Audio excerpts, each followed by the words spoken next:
Hello students, आज मैं आपके लिए chapter number 1 maths part 1 mathematical logic का ये वीडियो लाया हूँ।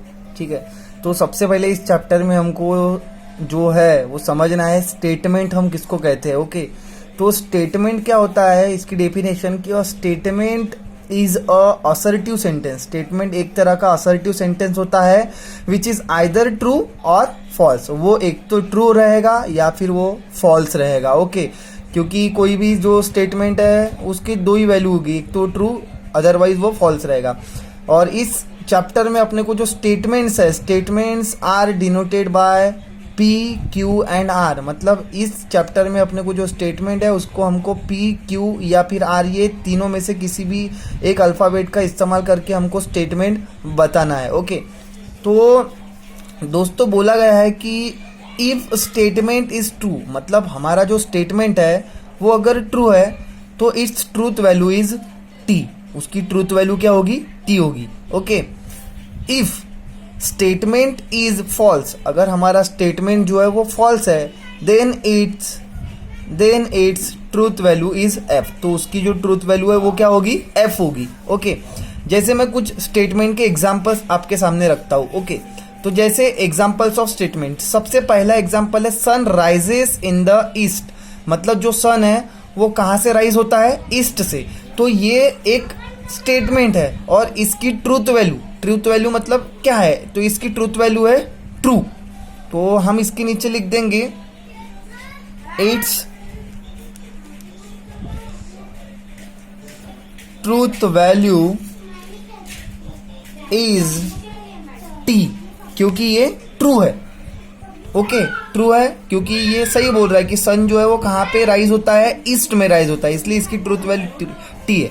आगे देखो, सेकेंड वाला, ये भी एक स्टेटमेंट ही है क्योंकि इसको हम बोलते हैं मैथमेटिकल स्टेटमेंट।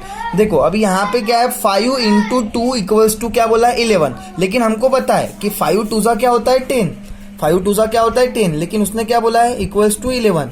तो इससे क्या समझ में आ रहा है कि ये भी मैथमेटिकल स्टेटमेंट है, लेकिन इसकी जो ट्रूथ वैल्यू है वो है F, क्योंकि ये 5 टूजा 10 होता है लेकिन उसने क्या लिया है? 11। तो ये भी स्टेटमेंट है, लेकिन इसकी जो ट्रूथ वैल्यू है, इट्स ट्रूथ वैल्यू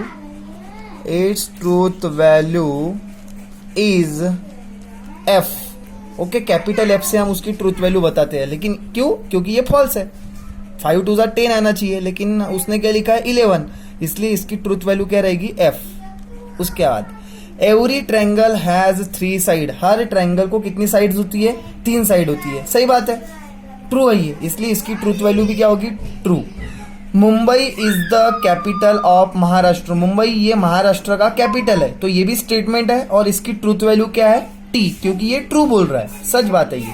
ओके, क्योंकि मुंबई महाराष्ट्र की कैपिटल है। ओके, उसके बाद हम देखेंगे कुछ ऐसे सेंटेंस जो स्टेटमेंट नहीं है, जैसे प्लीज गिव योर पेन, मतलब कृपया आप अपना पेन दीजिए। तो यहाँ पे बेटा देखो ये स्टेटमेंट नहीं है, क्यों स्टेटमेंट नहीं है ये? क्योंकि यहाँ पे इसका कोई भी ट्रूथ वैल्यू नहीं निकल रहा है। प्लीज गिव योर पेन, मतलब किसका पेन मांग रहा है वो? हमको कुछ भी नहीं पता है। व्हाट इज योर नेम, आपका नाम क्या है? किसको नाम पूछ रहा है? कुछ हमको पता नहीं है। चलो स्पेशली अगर वो किसी से नाम पूछता व्हाट इज योर नेम तो हम बता सकते थे। Okay, what a beautiful place it is. What a beautiful place it is, मतलब ये कितनी अच्छी प्लेस है। ओके, तो ये एक्सक्लेमेटरी सेंटेंस है, ठीक है, लेकिन कौन सी प्लेस है हमको नहीं पता।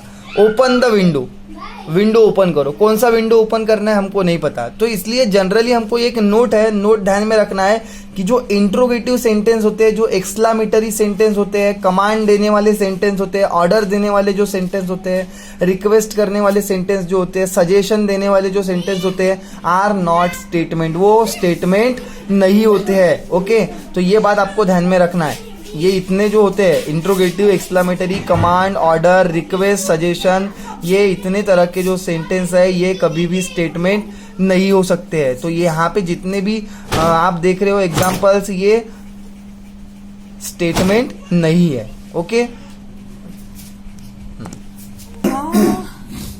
तुझी कमर लागली नाही? 4 मिनिट अभी